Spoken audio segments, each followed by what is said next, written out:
What's going on YouTube? This is Jim, and if you've been watching my channel, you know that I have taken on an incredible fascination for the game Rust.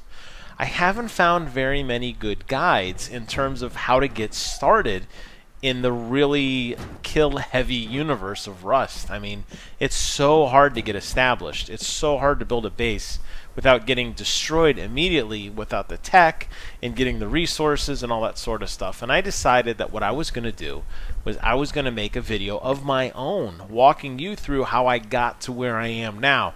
And yes, I do have quite a long ways to go.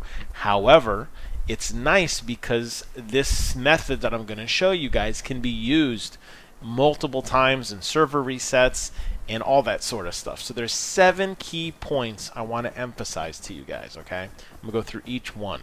First and foremost, when you begin your journey with just your rock and your torch, find a famous landmark. It could be a satellite dish, it could be an airfield, it could be a unique building. In this case, you could see the satellite dish in the horizon.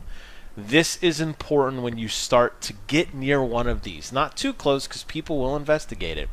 But a landmark that kind of gives you your bearings, so in the event you die and your sleeping bag is destroyed, you still have a place to go back to that you are familiar with. Power lines are great at this, or roads, or anything that really kind of stands out that is unique. What you want to do is you want to build the small stash inside these plants. I'm walking through the plants to show you just how easy it would be to put a small stash in here. Most players are not going to cut through and look down in every single pile of bushes if there's nothing in the vicinity. You can imagine an explorer running through here isn't going to really spend a lot of time going through each plant. And what you want to do is, this is where you're going to hide your sleeping bag, and this is where you're going to hide all the materials you start to gather. All your wood, all your animal fat, all your stones, all the materials you need to get started. If you think somebody's coming, you can crouch in the bushes. You're very low. You will be completely naked because you don't have anything at this point, right? You'll be able to hide in there and you will be safe for the most part. Obviously, if someone sees you, most people shoot on sight. But this is really important. That is the most important 2 things I could tell you guys to begin with. Don't even worry about building a house until you have enough for a furnace. I cannot emphasize that. That's going to take hemp. That's going to take animal fat. You're going to need to make the low-grade fuel. Make sure you can build a furnace. If you can't build a furnace, there's really no point in building a house because people are going to just immediately destroy it because wood doors are incredibly weak. Once you can build a house and you have a furnace ready to go, make sure you've accounted for upgrading everything to at least level 2, which is stone. This includes the floor and the roof, because if you don't upgrade either of those pieces, the structural integrity of the stone you've built is incredibly weak and can be destroyed very quickly. A lot of people don't upgrade the floor because they think, oh, okay, the nice thing about the floor is that you know, I don't have to worry about it because it's not on the outside. But Rust actually takes that into account. So make sure that you've upgraded everything.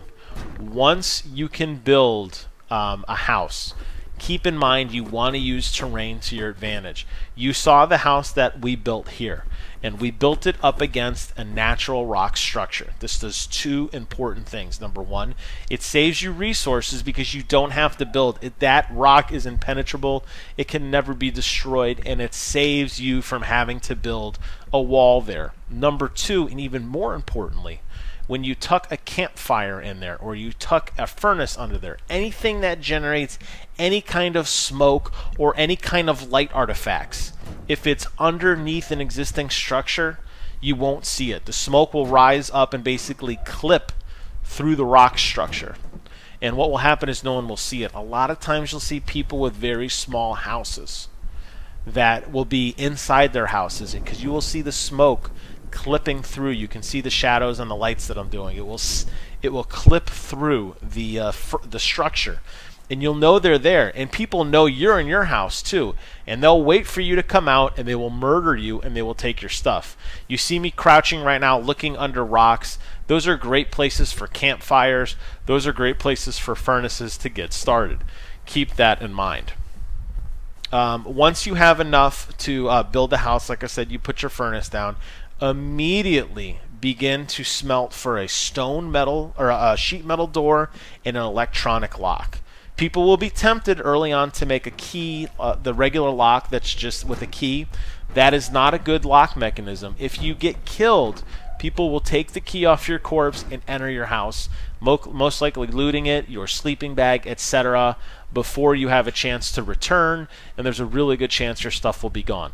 What you could do if you don't have enough for smelting, I strongly disagree with this, but if you wanted to, you could hide a small stash outside your house somewhere and put the key there so when you're exploring, you don't have the key on your body. The problem is at some point you still have to physically retrieve the key, bring the key to your house and open the door, and that's when people are going to be getting you when you least expect it. With the sheet metal door, you see me opening the crafting menu here. It's those metal fragments, and the metal fragments are going to kill you, and that's my 6th tip.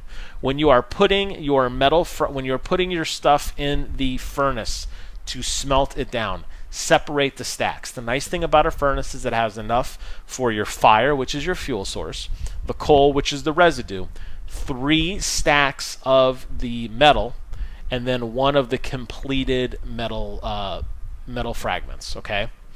The nice thing about that is you can essentially use your furnace a 3-for-1. Don't put all your stacks in one pile. Spread them out. Even if you only have 10, do like 3, 3, and 4 or something like that. The smelter uses an incredible amount of wood. An incredible amount of wood. It's about 1 wood every 3 to 4 seconds. And you're going to go through it quickly. So that's why I mentioned earlier, you want to have a ton of stuff ready to go. You don't want to be gathering and running around. Because at this point, you will have built your house, you will have put your stone, everything in, you will still have a wooden door, probably with just a crappy regular lock. You're going to put your furnace down, you're going to smelt like hell, and you're going to stand there with a spear, and you're going to wait. You're going to hope to God nobody breaks through that door, and as soon as you can put up a sheet metal door, do so. A sheet metal door provides significantly more protection than a wooden door. The last piece of advice I want to give you guys, always, always, always plan for structural redundancies in the form of airlocks, in the form of numerous ancillary auxiliary walls. In this build here right now, as you see when I come around the corner, I do not have an extra wall yet. If you broke through that wall, you would be in my furnace room. I need to continue my building. I recommend doing L's stacked over each other the way I'm doing so now. If you want to have a safe room and then exterior walls outside of that like a donut, I think that is a viable strategy as well. What you do not want to do is have a single room with a single point of failure, because what will end up happening is someone's going to get through. If they need to use C4 or whatever to blow through your wall, you still have a failsafe. Most high-end raiders are not going to go beyond one wall. If they can't get in, they're going to leave. Most low-end raiders who are going to just have basic weapons are going to try to kill you at the door and bust through brute force. That's why you want to have at least 1 airlock. In this build, we have 2 airlocks. So that means if somebody came now while that door was open and I got killed, I still have 2 more respawns to get out or save or quit or whatever before they're inside the safe room where my chest is with most of my important loot. I hope this video helps you guys. Rust is a very difficult game. It's very frustrating at times. There are a lot of griefers out there. But if I can do it, and with the help of my friend or solo, with what I outlined for you guys today, anybody can do it. I hope to see you guys out there on Rust. It's an amazing game. Go out, have fun, take these tips to heart, and I think you will be a better solo player. Thank you guys so much for watching, and until next time, I will see you guys on the other side.